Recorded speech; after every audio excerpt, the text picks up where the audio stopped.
Hello, wonderful viewers. Welcome to KubeSights, your insider look at KubeCon CloudNativeCon. I'm Katie Greenlee, and I'm super excited to be here with all of you today. Thank you for joining us.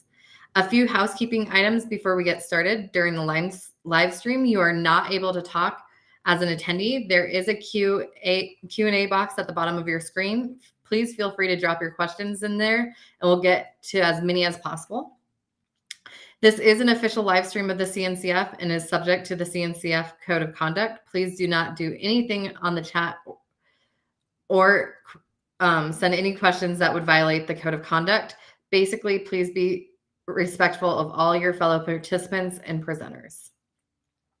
Today's live stream is all about extending your experience in Paris. We'll dive into our Cloud Native Explorers recommendations of things to do in Paris to enhance your experience.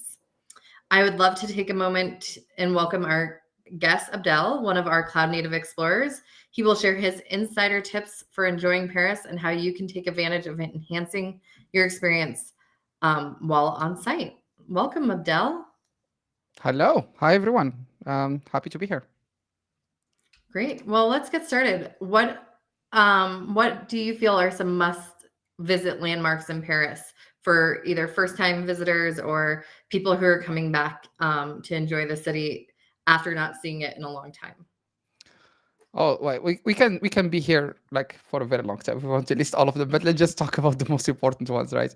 I think that a lot of you have the obvious stuff. Like if you go to Google and you type top things to do in Paris, you will have the Louvre, the museum, the Arc de Triomphe, the big arc in the middle of the Champs-Élysées, which is one of the main boulevards, which connects the Eiffel Tower, right?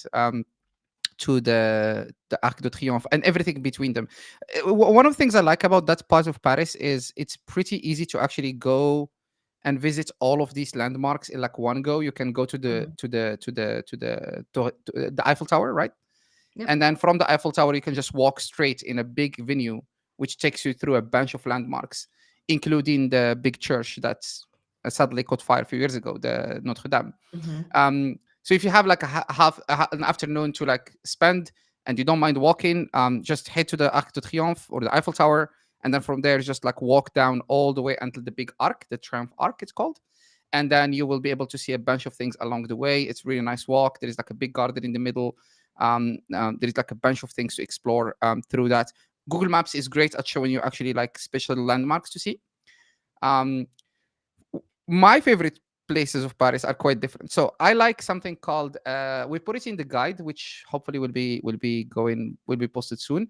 The Sacré-Cœur, which is a church. So you have Notre Dame, which is the one in the middle of the city, which the one that caught fire. Sacré-Cœur is in a neighborhood called Montmartre. Montmartre, Montmartir, I think. Yeah. So that neighborhood of Montmartre is a really nice place. It's your typical, I guess, Emily in Paris cliche of how Paris looks like small streets, super old buildings. So most of the neighborhoods looks like that. And the good thing about that neighborhood and the church, or the technically not church, but like that landmark is that it's an elevated level. So if you walk out all the way up until the church, you will have a really nice view over the entire city of Paris, right? So that's one of my favorite places to go. It's a little bit of a walk again. You could take the metro all the way until Montmartre, the neighborhood. And if you don't want to walk up to the church, there is like a cable car, right? Yeah. I think it's wheelchair accessible. Okay. So you'll be able to like take the cable car all the way up to go to where that church is, and then you will have like a nice kind of view over the city. My recommendation for people, if you go, is go before sunset, so you'll be able to see the city before sunset, and the sunset is beautiful. And there is also a really nice big park near the church, which you can just spend some time in. So that's number one. That's one of my favorite places. The second one would be, I actually just added it before the live stream, the catacombs, which is the underlying tunnels of Paris. The city of Paris has a huge like network of tunnels because they used to have this thing called, I think they call carries in English, which is like the place where you would extract. It's like mining operations, and they built a bunch of tunnels, and those tunnels most of them are closed, but there are some that are open officially for visiting. Okay. It's not very expensive. I think it's $10, and then you can get like an hour and a half to like explore all these tunnels underground. Um, they could be a little bit freaky depending if you're like claustrophobic. Not recommended, obviously. Yeah. They are, but they are very nice. They're very cool to explore. It doesn't take that much time. They're not very accessible. You will need to walk a bit. Yeah. I think basically, regardless of what we say in Paris, walking is involved, unless you want to take public transport, right? Yeah, The city is that's what it huge. sounds like, is a Yes. lot of walking. So everyone should be planning to bring their most comfortable shoes when they're in Paris, not only for when they're on site at KubeCon, CloudNativeCon, but also when they're out exploring the city. They should expect to be walking everywhere and to really get something comfortable and get ready for that kind of transportation when they're throughout the city. And in March, would you say the weather typically, while they're out walking and exploring, do they need kind of a heavier jacket, a lighter jacket? What do you think is As best when long it comes to that? as long as it doesn't rain, I mean, obviously we cannot make predictions because now we don't know how the weather Yeah. will look like. But as long as it doesn't rain, I think walking is fine. It will be a little bit chilly, so I don't know what that would be in Fahrenheit, but maybe anywhere between 10 to 15 C. Yeah. Um, so my recommendation would be bring like thinner layers that you can just like take off or put as you see fit. And just make sure you have an umbrella. You never know. It could rain in Paris in Yeah. March. It have rained on me in March before. So just bring an umbrella and have it on you just in case, right?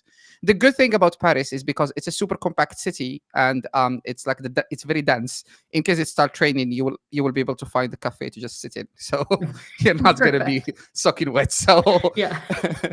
um but yeah, it's so yeah, of course you'll be able to take public transport almost everywhere, but in my opinion, um like you explore the city more if you walk. So if you can, Mhm. just go for it. Otherwise, like, we can talk a little bit about public transport. There's like metros and trams Yeah. and trains everywhere in Paris. Yeah. I think people would love to hear kind of about that public transport and your experience with it and what they should be aware of when they're getting to navigate the city. So yeah, so I mean, it's a big city, so there is a lot of ways of like getting around. There is the metro, obviously. So the metros in Paris are numbered. I think they are from Mhm. number 1 to 14, if I remember correctly. So they go all over the city. Then you have something called the RER, which is RER. So that's like the commuter train, if you want. So there is from A to E, so A, B, C, D, E. So those are commuter trains that crosses the city of Paris, but they also connect to the suburbs of Paris, right? So they go slightly far. Some neighborhoods in Paris have trams. They're not everywhere, but some neighborhoods do have trams. The difference is like the metro would be the underground and the tram is over the ground. Just, in case some British people are listening to us, I guess. Mhm. You have buses, obviously. You can take buses everywhere. And then you have the city of you have like a free or like a rental bikes, right? Like you can just get I don't remember what was it used to be called Velib, but I think it changed the name. But there is like a service where you can rent a bike. I think if you are from the US and you're familiar to San Francisco, that would be the Citibank system Mhm. equivalent. You can just rent a bike and use it around. You also have those like kickback scooters all over the Yeah. place in the city. So there are multiple ways you can like move around. Where the venue is, it's called Porte de Versailles. That's the no Porte de la Villette. That's the area. Yeah, Yeah. right. Porte Yeah. de la That's the Villette, right? area. Yeah, yeah. Thank you. There are 4 or 5 metro stations within walking distance just from that venue where we are, right? Um, so Google Maps is your friend. Every single station on Google Maps, you click on it, it tells you what lines it goes through, and I basically mostly use Google Maps when I'm in the city. Mhm. Um, to move around, you obviously need to buy tickets. So tickets cost like 2.1 euros. That's the normal fare for a regular metro ticket in the city, which is like I think valid for like an hour and a half of 2 hours or 2 hours, and you'll be able to take any sort of public transport with a single ticket. You can pay by card. Obviously, you don't need to bring cash. And my recommendation, if you are planning to actually spend a lot of time in Paris and explore the city and take a lot of transport, when you are buying the tickets, you can buy a group of 10, which would be cheaper per unit. So I think one unit is 2.1 euros, and if we buy 10, it's 1.7. So usually when I go on like visiting, I just go for the big pack because they remain valid for a very long time. You don't actually, I mean, if you plan to come back to Paris, you can still use them. There is like a rechargeable card called Navigo, but I don't remember. I don't recommend anybody to opt for that. So just go for the individual tickets. And what else? Yeah, public transport, walking around. Of course, I do not recommend people to get a car. And yeah, Yeah. so the other thing I want, yeah, that's the thing I was thinking about. Um, Public transport can be pretty hectic during peak hours, obviously, like in a big city. So I would say anywhere between 7 and 9 a.m. in the morning, and anywhere between like 5 to 7 p.m. in the morning, you should expect like the public transport to be super busy, depending on the line you are going to be on. It might be crowded. So if you Yeah. can plan around those peak hours, it would be better. Yeah. Um, what about like Ubers or that kind of, do they have Uber? Do they have something similar to Uber in Paris that There people is should be Uber. aware of? There is Uber. I just took it actually. I told you I was in Yeah. Paris on Tuesday, so I took Uber from the airport to the city. This is actually what we have to talk about, by the way, the getting to the airports and from the airport to the city, because it depends. There are multiple airports in Paris. Yes, there is Uber. I took it this weekend, or this week actually. It was something like 55 euros for one way from the city, from the airport to the city. But that was during the evening. It was at 10 p.m., so it's cheaper because it takes less time, obviously. I don't know if they have other. So there is like Taxi Now, which is another service which you can use to get like official taxis. And then there is something called G7.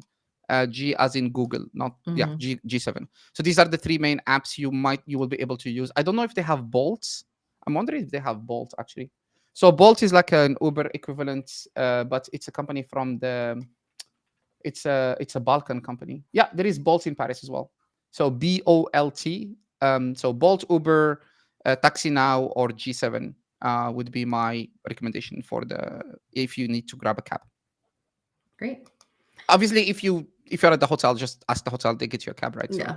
that goes Yeah, without saying. exactly. Great. While we're kind of talking about, your favorite places, transportation, what about your favorite places to eat and the experiencing the food in Paris? What's your recommendations for people there? I know that's one of the big things when people go to events is what are the cool places to go check out to eat and enjoy a nice dinner after a long day at the event. Yes, there are a lot of them. So, depending what you are in the mood for eating, obviously you want French food. You're in Mhm. France, so that's not going to be a problem. My so there are multiples of experience in French food. If you really have the money for a star Michelin restaurant, go for it by all means, right? Like there is tons Yep. of 1 star, 2 star, 3 star Michelin restaurants. You might need to book obviously up front, but like Paris has the highest concentration, I think, of starred Michelin restaurants in the world, probably, right? Yeah. Um, so that's one thing. Otherwise, this is we put it in the guide. So there is this thing called bouillon. So I don't know how to actually translate it in English. It literally translates to boil. Yep. But if you just look for Google Maps and look for the word bouillon, and you will be able to find it in the guide how to write it in French. Um, these are continuous service restaurants. They usually have multiple locations in the city, and they have classic French dishes at a pretty reasonable price, and they have continuous service. Now, the downside of this kind of restaurant called Bouillon is that they don't take reservation. So it's Yeah. literally walk in, and then if you find a seat, you will be able to you will seat it. But because they are designed to be almost close to fast food, as in they want people in and out very quickly. In my experience, I have never had to wait more than 15 to 30 minutes to eat somewhere, right? So Mhm. these are the kind of places I would go to if I don't really want to bother too much looking for anything, but I still want to eat like a proper meal, like not Yeah. fast food, not a McDonald's. I want to like sit down and have a meal.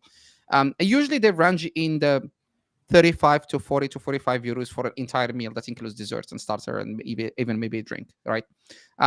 So we put in the guide like an example of one of them. I think I put Mhm. Bouillon Chartres, which actually is close to the venue, by the way. And that Yeah. specific restaurant have like 3 or 4 locations around Paris, but there are like multiple other brands, and they all have multiple locations in the city, right? So Mhm. that's if you want. That's in my opinion, if you want to experience French food, but without the Michelin star, Yeah. yeah. Of course. So then again, French cuisine is quite diverse because there is the standard French thing that people think of, like steak frites and like Yeah. whatever, the like a bœuf bourguignon and like the classic Yep. things, right? Yep. But there is also specialty per regions, right? Each part of France has their own specialties, and in Paris you will be able to find restaurants opened by people from those regions. So you'll be able to experience food from like Bretagne, which is the west coast of Mhm. France, or the south coast of France, the Marseille region. Or so you just look for a restaurant and maybe in Google Maps type, French restaurant south, and then you'll be able to find something. That's more if you want to explore kind of like different parts of the country if you want. Mhm. Now, if you want other types of food, obviously Paris is a big city. There is like all sorts of people living there. Yeah. There is. I was actually. I will try to find it, and we will try to include it in the guide. There is a part of Paris which is known for having a lot of Asian restaurants. So Yeah. Japanese, Korean, Chinese, all sorts of Asian food. It's like like a big neighborhood. I don't remember the name. There is one of my favorite ramen places is there. One of my favorite like Korean barbecue places is there. Yeah. Um, uh, the other thing also is there is quite a lot of Turkish and Lebanese food in the city. Yep. So you'll be able to find your typical kebab, which is like typical, Turkish kebab or Lebanese Mhm. shawarma or whatever. There is a lot of those as well around. Um, so yeah, so French food, I think bouillon is a good way to start. You will be Okay. able to have. They are also catering. The reason I also recommend people to go to bouillon is because they cater to tourists, so they usually have menus in English. So that would be a good way to explore it. Otherwise, there is like all sorts of different cuisines from all over the world, all over the place. I'll try to find that neighborhood for Asian food just because I like Asian food a lot, and we'll Yeah. try to put it in the guide. That would be awesome. I know that a lot of people would love to be able to know about that, especially if there's like a great boba place in Paris that people Oh should check yes, out. I am quite sure there is a boba place. I don't Yeah. drink boba sadly, so I don't know where to find it. But I am quite sure there is like tons of boba places around. Perfect. What kind of tips do you have for our attendees when they're in Paris? I know one of the tips that you had in the guide is when wanting to see the light show for the Eiffel Tower and things like that. So, what kind of tips do you have when people are visiting Paris that they should be aware of? Yeah, so the Eiffel Tower has a light show. I Mhm. think it's every what was it like every 5 minutes or something, or every hour or something. I don't remember. Yeah. Um, but yeah, there is after sunset there is a yeah. So it's every hour for 5 minutes, right? I'm reading the Mhm. guide. Every hour 5 minutes. So go around the Eiffel Tower after sunset, and they will illuminate the tower every hour for 5 minutes. Um, um, if you want to really experience it, you have to try to sit as far away from the Eiffel Tower as possible, right? You don't want to Yeah. be very close to it because you're not going to see the whole thing. So there is the Eiffel Tower itself is surrounded by a bunch of gardens or a bunch of parks. Just find a spot in the park which has like an unobstructed view over the tower and sit there and wait for the show.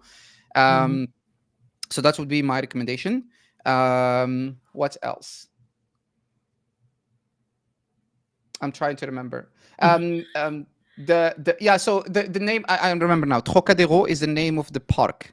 The Okay. park where you will be able to see the show. It's called Trocadero, which is just the name of a park near the city, right? The other thing, which is another one of my favorite places in Paris, is Place Concorde, which is the Concorde place, I guess. It's a Mhm. big roundabout in the heart of Paris, and it's known for having one of the two still preserved obelisks in the world. Yeah. So there's like two obelisks in the world. There's one in Paris and one in Egypt. So there is one in Paris, and it's in like a big roundabout Mhm. called Place Concorde. It's also the most expensive part of Paris because it's all the fancy design stores Mhm. are in that same like neighborhood. All the Louis Vuitton and Gucci and all that stuff they're Yeah. around there.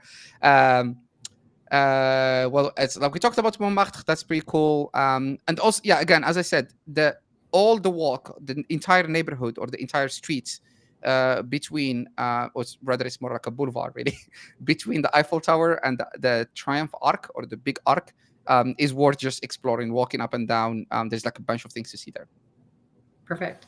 Um, when it comes to like booking tickets for museums like the Louvre and Versailles, like what kind of tips do you have for that? Should they start booking now? Um, are they able to wait when they get in person? You know, what things should they be aware of for those kind of like popular attractions? I mean, generally speaking, I recommend people to book tickets for anything they want to go see. If there is an option to do so online, right? Yeah. Then you would be able to skip the line. Um, so that's like a general recommendation. Um, the Eiffel Tower specifically, try to book. I mean, I have never been to the Eiffel Tower myself where they ran out of tickets. Yeah. I think that that's virtually impossible because the museum is so huge. However, try to book your tickets because there is usually two lines, like the line for the ticket and the line for going in, right? So if you have your tickets, you'll be able to skip the line for the tickets. And we put it in the guide. There is actually a trick to access the Eiffel Tower without waiting outside. So a lot of times when people want to go to the Eiffel Tower, they go to that main square where you have the pyramid, which is like the most known thing in the. By the way, Yeah. speaking of things to do, try to go to the pyramid of the Louvre after sunset. They illuminate it from inside. It has like LEDs from Oh, inside, and you can take some beautiful okay. pictures. Yeah, All right. That's good to because it's know. all glass, right? It's all Yeah. like so if you're just standing outside in the square, you will be able to take pictures with like all these like it's not like technically light show, but it's just like they illuminated with some Yeah. LEDs, and it looks beautiful. You can take some nice pictures. Um, but yeah, so under the Louvre there is a mall, and it's Mm-hmm. called Le Passage du Louvre, I think, the Passage of the Louvre, the Passage du Louvre. And what you could do is you could enter the mall and then follow the signs to the Louvre. So you don't enter from the ground floor where the pyramid is.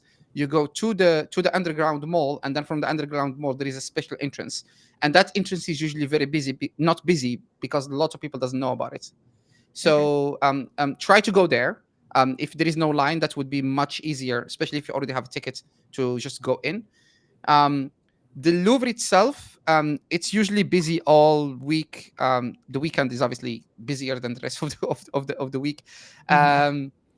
I would say if you want to avoid probably it's being crowded, go early. And by early means as soon as it opens. If you want to take a nice shot of the Mona Lisa, because otherwise it will be just like way too busy. And by the way, they had this incident recently, so I don't know if it's opened actually. I remember now they had some people throwing paint at it, so Oh my I'm goodness. wondering. Oh yeah, Yeah. that's like activism. So I'm wondering if it will be opened or that it's closed for maintenance. Maybe look up on the website to check if it's opened. But yeah, generally That's a good speaking, tip. go early to avoid crowding. That's just the general tip. And Yeah. then try to enter from the mall underground. So that's specifically the Louvre. Everything else, just book your tickets. Usually there isn't that much long lines, except probably the Versailles, the Chateau de Versailles, the castle. Mm-hmm. That usually is also another very popular attraction, so it gets a lot of people in. So usually there is a little bit of a line outside, and of course, expect to have your stuff searched everywhere. They have huge security lines everywhere, so they want to make sure people don't bring things they're not supposed to bring. So you will be asked to open your bag. Um, So maybe um, plan to not bring a backpack with you someplace, or if you if you can do, avoid it, yes. yeah. Or like if you bring a backpack, just don't bring anything that you might think they Yeah. will stop you. Yeah, makes sense. I plan on going to Versailles. I've never been to Versailles, so I'm super excited about that when I'm out there. But I definitely, given all your tips, I'm gonna have to go check out the Louvre at night and all these other places. The nice thing with the Louvre is that if you go to the Eiffel Tower, maybe before Mhm. the sunset, and you see the light show, then you'll Yeah. be able to walk. And in that walk between the Eiffel Tower and the Triumph Arc, you will pass through the Louvre, right? So you Okay. can do that all in Yeah. one evening, essentially. Yeah, perfect. I know what I'm gonna do probably Thursday night. If people go look in my Twitter, there is probably a picture from the Louvre that I took recently last year. I was there last year, end of the year, and I took a picture with those like lights, and the sky was so nice. So with a little bit of like image trickery, I created a picture that looks fancy, but it wasn't. Yeah. Yeah, we all know how that goes. But I'm sure it was pretty fancy, even though you did a little image trickery. I think you just enhanced the beauty Exactly. that you were Yeah. seeing. Exactly. Any other tips that you have for people when they go to Paris before we sign off for the day? I mean, you don't technically need cash everywhere, but try to have some cash on you. I always try to have 20 euros at least in my pocket. I rarely use it. Or let's say in the last couple of years, I needed it. Now, the more and more I go to Paris, the less I need it, right? Yeah. But I don't know if it's just in my head, but I still make sure to have some cash just in case, right? But technically, they take credit cards everywhere, so you're not gonna have a problem paying by card. Okay, let's just start there. Um, Getting from we didn't talk about this. Getting from the airport to the city, right? Yep. Perfect. I just had a So question come through about that airport transfers. So airport transfer, good. So yep. there are technically three main airports in Paris. There is Orly, there is Charles de Gaulle. Charles de Gaulle is probably where I think most attendees are going to land because everybody probably is coming through, or most international travelers to KubeCon Yep. are going to come through Charles de Gaulle. So from Charles de Gaulle, depending which part of the city you need to go to, there are multiple ways you can do it. The easiest would be to take the commuter train called RER-E, the E, and the E Okay. will take you to the North Station, Paris Nord. And then from there, you have multiple options to go anywhere you need to go, right? Now, suddenly, suddenly, I mean, the venue for KubeCon is in the south of Paris, and Yep. the commuter train from the trains from the Charles de Gaulle will get you to the north. So you will have to connect in the north station and then take either another commuter train or another metro to go down to the south if your hotel is near the venue, right? Yeah. If you are in Orly, so Orly is the airport which is south west part of Paris. Mhm. Then there are multiple options. My favorite option is to take there is a commuter train called Orly Val, so ORLVEL. So that's a train that goes from the airport to one of the main train stations, and then from there Mhm. you'll be able to take the commuter train to the city, right? Yeah. Um, of course, so this goes without saying that every single thing we talked about can be done in buses. Mhm. Takes more time. It's cheaper, but takes Yeah. more time, right? Um, um, if you are a group of people, for the reference, if you take the commuter train, for example, from Charles de Gaulle to the city, I think that's around 12 euros. Mhm. If you are in a group of people of four and you're landing and around, like, I don't know, late, or you're not landing around peak hour, um, try to grab Uber and verify how much it costs. If it costs like 50 euros among four people, that's probably a good deal. uh, Okay. so so so so try to see if taking the taking a cab is cheaper or it's faster than public transport, because basically it goes. So if you land during the evening, in my opinion, it's actually faster to take the cab than take public transport. Mhm. Just Tuesday, sorry, not Tuesday, Monday, I was in Paris. I landed around 10 p.m. It was 30 minutes and 50 euros to get the Uber, and it was 12 euros and 1 hour to get the public transport. So obviously, I Mhm. opted for Uber because it's just faster, right? Yep. Um, so yeah, generally speaking, to recap, try to get an Uber or like a Bolt or a taxi if it's cheaper or if it makes more sense. If you're a big group of people, otherwise public transport, the commuter train getting you to inside Paris, and then from there any metro to anywhere. The ticket you will be able to buy for the commuter train will be also valid for any other metro line you might need to take inside Paris.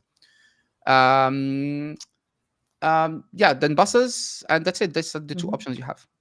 Perfect. Do you think there's any like useful phrases people should know in French before they go? Oh, What kind of things when it comes, that's the last kind of question I have, is like when they are interacting with people out in the city, is it helpful to know a few useful phrases in French? Do most people speak English? What should they be aware of when they're trying to communicate uh, walking around the city? sure. So of course we cannot generalize by saying everybody speaks English or everybody doesn't Yep. speak English. Like, it really depends on the people. I think there is a general rule of thumb.